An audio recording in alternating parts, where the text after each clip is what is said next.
Welcome to the Shipping Podcast, where you meet interesting maritime professionals sharing their passion for the shipping industry and their everyday job. I am your host. My name is Lena Gothberg.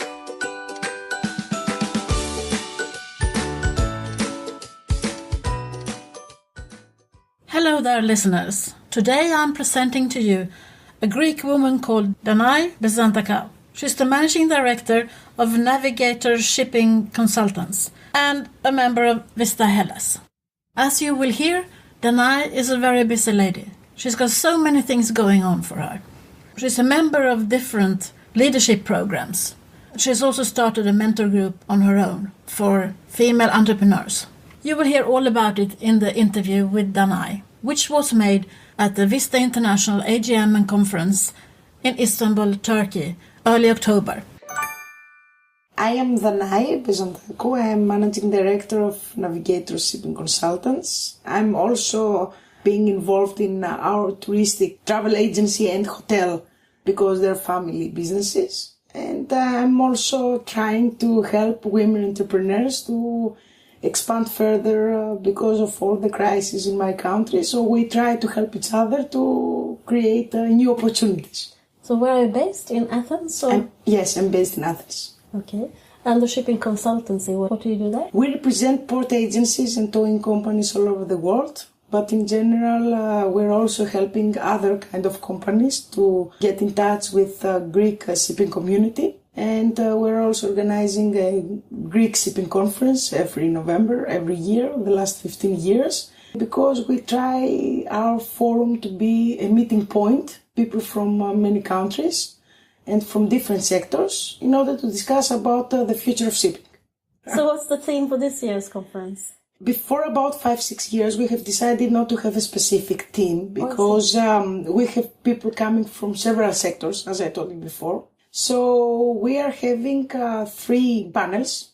One is a little bit innovative. It's called the Ambassadors Panel. We invite ambassadors from several countries, presenting their countries. And we try to bring them more in contact with Greece and empower the business opportunities. So this year we will have the Russian ambassador, the Cypriot ambassador, the Finnish ambassador, and the Estonian ambassador. The other panel, the second panel, is about the maritime education. Personally, I have created a group of students that's called Open Mind Group, and we're mentoring and networking university students and graduates with the shipping world. So we will have a panel talking about the next generation, because the shipping needs to create the next generation.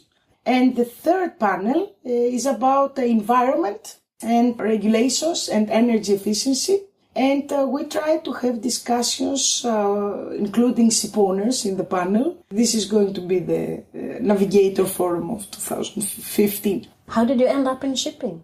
My family is in shipping the last 40 years, but I studied international hospitality and tourism management. So I was not supposed to become a female captain, as they're calling me, because my father is a captain. When I finished my studies and I went back to the office to work, I was working every summer. But when I went to work in an official way with money in my pocket, unfortunately we have just lost our vessels because we were ship owners. So it was a tough period that we had to do everything in order to save the vessel, as we say. And I moved to our shipping company because the only employee we had there went on board. He was a captain, so he went on board to work. So I joined our company. We had to replace him, and until we replaced him, I had to cover this place. So how old were you then? I am 36. I'm not so old, but I did it when I was 22. And when I entered our shipping company, because there was no other employee, finally I stayed there and I don't change shipping with nothing in this world. And the reason is because in shipping you give exams every day, which is not easy, but it has every day different challenges. When you really love what you're doing, you never work. So this is how I feel with shipping. And what I want to say is that it does not matter what you study or when you were 18 if you did the wrong choice, or if you did not know what would inspire you in life. The thing is to find it and try to learn in practice. And this is what we are also trying to do with the young graduates and young people. So even if you are still young, you have been around for a while in the shipping industry then? Yes, I have been around. No, I'm not 36. I'm going to 37, so I'm there, yes, 15 years, about 15 years. So what changes have you seen for the last 15 years within the industry? The industry does not like changes, I can tell you. What I'm seeing the last 5 years is that the industry is forced to change, although they don't like. And we see it with the technology. And sometimes we see that the industry, not only in Greece, worldwide, they cannot control this change. And many times they disagree. And they say it openly. But unfortunately, they cannot follow because the changes are changes. What I can say is that I have not seen so many changes. What I can say is that we will all see many changes the next decade. Why? Because the next generation is coming. Because what I see in Greece is, in Greece we have about 1,000 shipping companies managing more than 4,000 vessels. And as I am dealing with the majority of the Greek ship owners or the Greek-based shipping companies, because there are some shipping companies in Greece that they are not Greek, what I'm seeing is that most of these companies are being managed by people between 65 to 80 years old.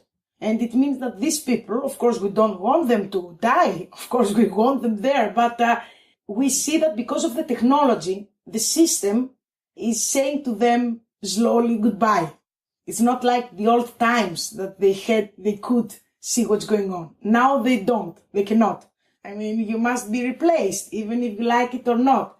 And we see it in Greece, that they want to be replaced. They want to relax. I mean, they're working very hard, and to work in shipping, it's a very hard job. The thing is that we will see the next generation coming, which is about 30 to 45, and it's not going to be easy, because the new generation has not learned in working on board, has learned in working with laptops. And shipping is not laptop. It needs to go on the vessel and to see what's going on. So it's a mystery around how this change will come. And I'm curious to see, but we have not seen a big change yet. Now it's coming. When you see that generation 30 to 45 coming in, are there more women there? No. Unfortunately, I don't see many women. I see women in cases like mine, because we're 4 daughters, so there is no son to continue. I have also met a great Chinese next generation that is a lady, a great lady, young lady like me, continuing a big shipping company, belonged to her father, Chinese, based in New York. And when I went to ask her, it's great that I see a woman, but how you are here? She said to me, we're 5 daughters. So she also gave me, I wanted to listen something different. But, of course, there are women that they want to be more involved. And I think that, from my experience, from the mentoring network that I have created in Greece, because we have mentored 60 women entrepreneurs in 3 years. So I have, let's say, some statistics. If you create the right environment for the women, they can create miracles. The women are very much afraid of thinking big. But if you create the environment, they can go to the sky. Many men are asking me, how you, the women, are so active lately and what happened? And of course, as a joke, I'm telling them that we don't know if Lehman Brothers were Lehman Sisters, what would have happened. But beside the joke, I'm just telling them that 50% of the planet is women. So we must take advantage of them.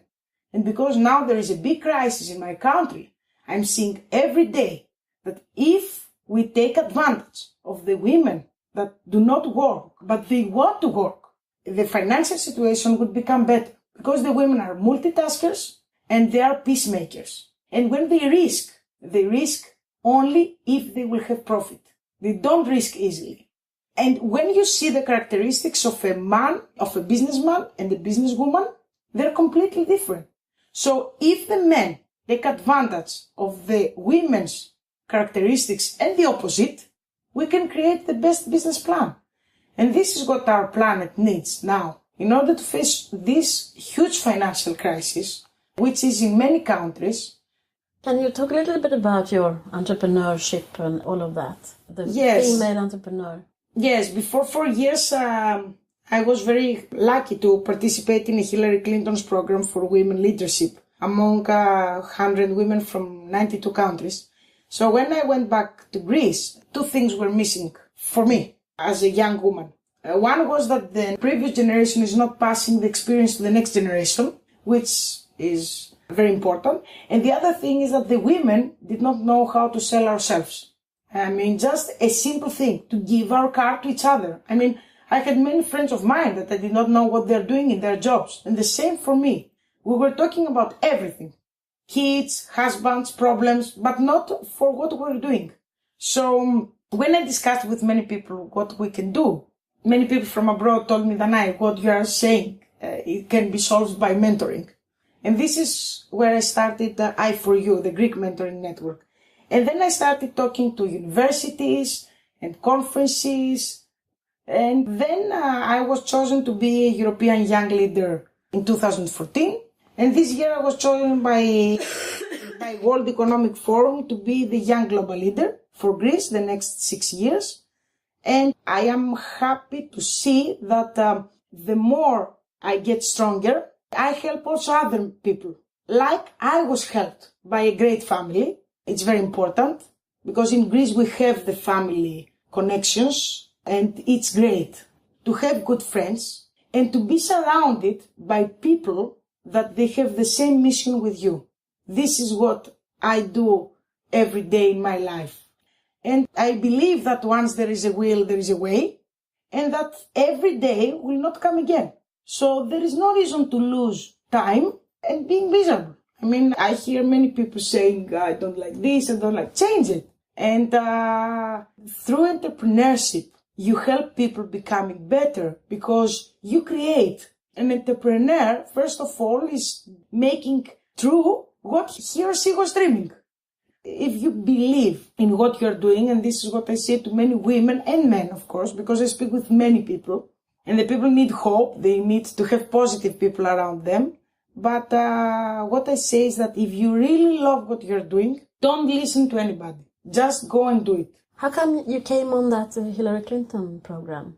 There are some programs that they are being funded by the State Department.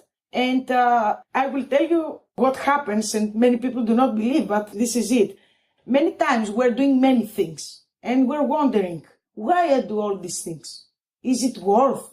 And the Hillary Clinton's program, and what happened to my life afterwards, because it's funny that last year, for example, I was saying that, wow, I want to go to World Economic Forum, and then 5 months after, I just received the letter. And nobody was believing that I did not do anything to receive this letter, because you can understand that I cannot have best friends in World Economic Forum. I think that, first of all, yes, these people are being, there are many programs of leadership, of entrepreneurship, of education, of safety, that they're being organized the last 75 years. I participated in the International Visitor Leadership Program. And there are programs that they invite you in USA, and for 21 days you meet with several decision makers, and they show you what you could do in your country to become better. Of course, the decision is yours, if you want to do it or not. The good thing is that they show you this way of doing it without feeling that you must be USA to do it. It can happen in a small country or a big country. Yes, they inspire you, but they don't inspire you so much in order to go back to your country and believe that you cannot do anything. And the embassy of each country chooses the people for these programs, but you must not do any application. They must choose you. So they're monitoring people from all over the world. I had a great lady from Sweden working at the Ministry of Development that time, and she has created great projects with women. She has created many role models as women, and we're still very, very close friends. We meet every 6 months, I will visit Stockholm in December because 5 ladies of us, we meet every 6 months, and we will go there because our Swedish friend gave birth to twins, so we must meet the babies. So this program has also brought to us long friendships, and also my Swedish friend has helped me a lot in seeing how I can do things in Greece, because she has worked on many Swedish projects on women. You know, the more I travel, because I travel a lot all over the world, I understand that it's in all countries there are problems. And small or big or small. The thing is the way to face these problems. And this program has helped me a lot to communicate with many women from all over the world. You know, it's amazing to be with many countries and understand how lucky you are to be born in a country like Greece, and this is why I love my country. It gives you perspective of things. Yes. And I tell you that the Swedish lady helped me very, very much. So, and it's amazing that the friendships that I did in this program, if you could say it as a joke. I mean, you would not believe that a person living in Greece, would have been so close with countries like I'm doing projects right now. But this is it. How wonderful. Yes, it's great. So, and now you said you're in a program for the 6 coming years with the World Economic Forum. Exactly. What are you supposed to do then? The first contact I had with World Economic Forum was last August, because I participated in the Young Global Leaders Forum with 500 people from all over the world. There are great projects from World Economic Forum that are being run about poverty, gender parity, global dignity, food, environment, water. And I am involved in the global dignity and the gender parity groups. I have this contact with the World Economic Forum the last 4 months as I'm a new member. And this is the reason why they make you young global leader for 6 years, because it's a huge agenda that you can cover. What I try to do is that when you enter these huge organizations, the first thing they tell you is that don't worry if you are important. You know, to be here, you are important. Because this is also something that the women we do. You see it, and I see it. When I enter these international fora, I see that the men are very serious and very sure about themselves. But the women, we are worrying why we're there. I mean, the men say I'm here because I'm important, and the women will say, why I'm here. Not even that, am I important? So the good thing is that after so many international fora, I have understood that I'm doing something that is important. But what is happening, this experience was unique, and I want to give more, because the more I am participating in such fora, the more I feel that we must help each other by trying to make synergies. I believe a lot in synergies, and not have different ideas and doing different projects or doing different projects for the same idea. It's nice to gather people under one mission. What I really like is that it's very important to find the right people for the right positions and to be together and make synergies in creating something big that will be good for many people. And for me, it's very important to create the next generation. It's very important to learn, to help my country to understand that all the generations must hand to the next generation. And it's also very important for the women to believe in themselves. I am lucky to have a daughter. So yes, I would like to create a nice world for her. At least to be able to do whatever she wants. Even if she chooses to stay at home. It's also great. It's interesting. I met you before you started all this. And I can see that it have some impact on you, and you are growing. You are growing as a person and developing. Yes, and this is very important because, you know, Lena, as I told you, because we live once, many people keep asking me, because now we have the social media. So people are seeing what I'm doing through the social media. And many times I listen to the same phrase, how you find time to do things. And my reply is not anymore that, thank you, you're great, thank you. No. My reply to them is that if I find time, there is also time for you. So if we all find some time to do something, so I'm trying to do things and inspire people like I'm inspired by other people. Going back to shipping, how do you think the shipping industry could become less invisible? How could the general public know more about shipping? Okay, this is a dilemma also of how the young generation will handle it, because they're not used to be in front of the camera. They're used to be behind the scene. I believe that it's very good, and some people are doing it already in Greece, and I really support what they're doing. It's very important to show the history of shipping and to take out, we have plenty of examples in Greece, that there are 200 years families in shipping. And it's great that my friend Ilias Biskias of Navigata Chronica is a very important and famous. It's one of the most important shipping magazines in Greece. Of course, we have many others. I mean, El Navi, Navs, and many others. But Hellenic Shipping News as a website. But Ilias is trying to show to the young generation the history of many shipping families. What we see is that the young generation is also more open to discuss. What I'm doing as Danae, because it's nice not to say in general, is that I'm trying to find solutions to the problems. I hate, to say things without trying to find a solution about it. The solution that I'm doing about making shipping being more extrovert is that we're doing many discussions into their offices with the young generation, and they're opening their heart and they're saying their stories. So they're becoming a little bit more extrovert. I see that a great thing of the Greek shipping community is that because they don't want to spoil our history, which is a great one, is that there are young people saying things about the Greek shipping community, but they're people that they have been not tested, but they have worked in the shipping community, like I had the honor to do.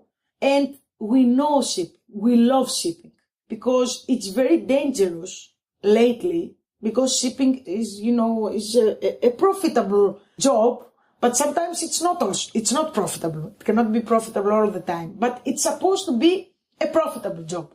So it's dangerous to open our hearts to people that they don't love shipping, because they may spoil all this, let's say, nice mystery, nice history of shipping. So this is why we're also organizing this forum, the shipping forum, because it's a meeting point of showing the nice face of shipping, even to young people or to people from abroad, and trying to make it a little bit more extrovert, because through the forum, some TV channels are coming, or we give interviews to many magazines, newspapers, not only Greek ones, but also from abroad, like Trade Winds. So we're trying to make this a little bit more extrovert by showing the nice side of this.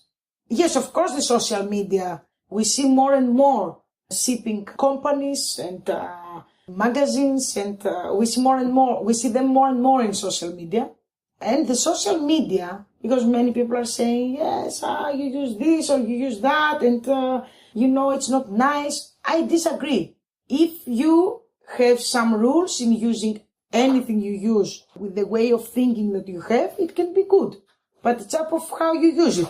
Yes, of course. You need a strategy to build onto your business goals. Exactly. And the communication plan should only yes, and how you present it. Yeah. I mean, it can be presented in a nice way, it can be presented in an offensive way. Yeah. Because sometimes in social media we're becoming a little bit more aggressive than what we are on a daily basis. Mm. So I think that if you control it, if we control what we write and how we act, this can be great.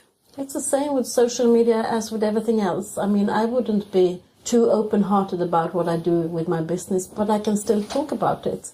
It's the same with social media. If I write something correct and present it in a nice way. Yes, I will tell you something, that during all these 4 years, that I did not know social media. I'm learning social media, as we all do. I never had, let's say, a bad moment in social media. I may have disagreements by people, but nothing that has made me not to sleep at night. Because it's how you treat because what we're saying again in my country is that before you speak, put your tongue in your mind. So if you do the same in the social media and you don't react, it's like with the kids. When I'm stressed or angry with my daughter, a friend of mine has told me, look, you will take some breaths and then you will speak. So the same, I think, must happen. It's good to happen also with social media. Yeah. Not writing immediately what you believe. Think about it and write it. Yeah, I think you're correct. So who would you be interested in listening to in a shipping podcast? Who do you think I should interview the next time? I'm laughing because, it's what we're being accused in Greece is that we are proposing Greek people. I will propose a woman. You can understand why. I will propose a woman that I really like what she's doing because she has done it completely in a different way than I have done it, because she started alone and she became who she is without any, let's say, family background. And in shipping, this is not easy. And this is Dorothea Ioannou of the American P&I. She has become a global business manager. Just not to say something wrong about the American P&I. She's the only woman in the board, and she has succeeded everything alone, which is not easy. So I will try and fix that then. Okay. Thank you very much, Danae, for taking the time. Thank you, and thank you for creating something innovative for shipping. And I wish you good luck. And I think that if you do it the right way, it will definitely succeed. Thank you very much. Thank you. Thank you. Bye. I think it's so interesting to hear the different views of people in different countries. During Christmas and New Year's this year, I have focused on the women, that is, shipping business women.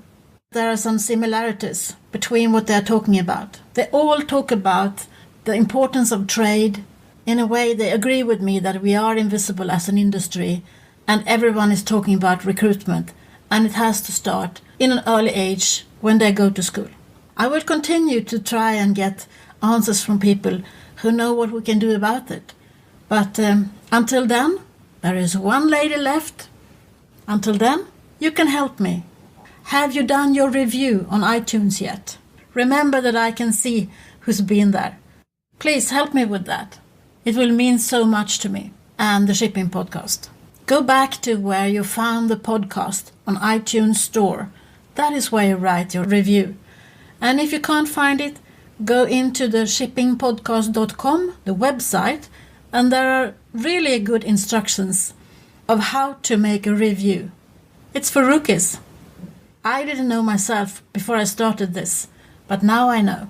So I made a really detailed instructions for everyone to understand. Looking forward to reading what you think about the podcast. Thank you for listening to the Shipping Podcast. Don't forget to subscribe, and hey, you can always tell your friends about it.